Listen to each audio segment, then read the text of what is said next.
上幾集咧 Foodies 嘅英國美食食評咧就去咗一個隱世嘅遊艇景嘅 cafe，相當之唔錯啊！喺陽光底下咧度過咗一日好悠閒嘅下午。今次咧我哋都係喺呢個 RG4 Coffee Shop。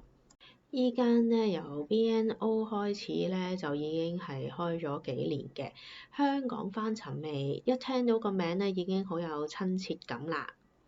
依家咧仲係第一間咧香港人開嘅有台凳嘅餐廳。一開始咧佢淨係用啲塑膠嘅碗碟嘅，嚟到今時今日咧已經整靚咗咯，仲有啲靚碟。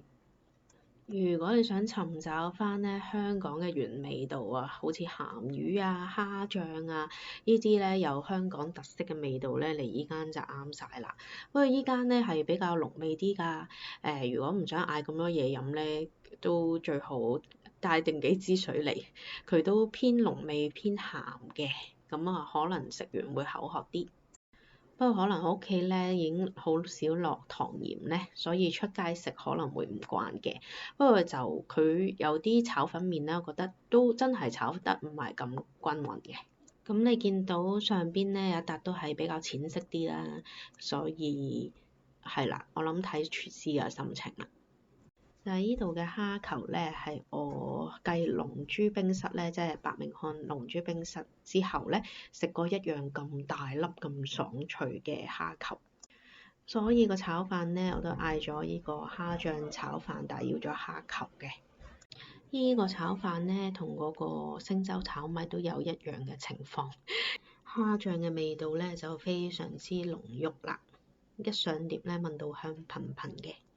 蝦球咧一樣都係大粒爽脆，但喺屋企咧少落鹽糖嘅我哋咧都好少會食到咁鹹嘅，所以最好咧帶定幾支水去啦，係少少偏鹹嘅呢度。咁另外我哋嗌咗個椒鹽鮮魷啦，一上台咧都係有啲失望，自己睇圖啦，我都唔多講。嗰時一開業嘅時候咧，我哋有食過佢嘅紅燒豆腐，雖然就細碟一啲。價錢貴少少，但係就都幾好食嘅。今次翻嚟就真係比較適合鍾意濃味嘅人士啦。不過咧，因為佢叫做香港翻尋味，所以我都會再翻嚟試下嘅。希望下一次嚟到咧，啲飯啊、炒飯、炒麵可以均勻一啲，同埋冇咁濃味、冇咁鹹啦。再次咧，希望香港人嘅餐廳咧可以越做越好，生意越嚟越好。如果鍾意我哋嘅影片咧，記住要訂閱、share，俾個 like 我哋。你哋嘅支持咧係我哋繼續製片嘅動力。香港人加油！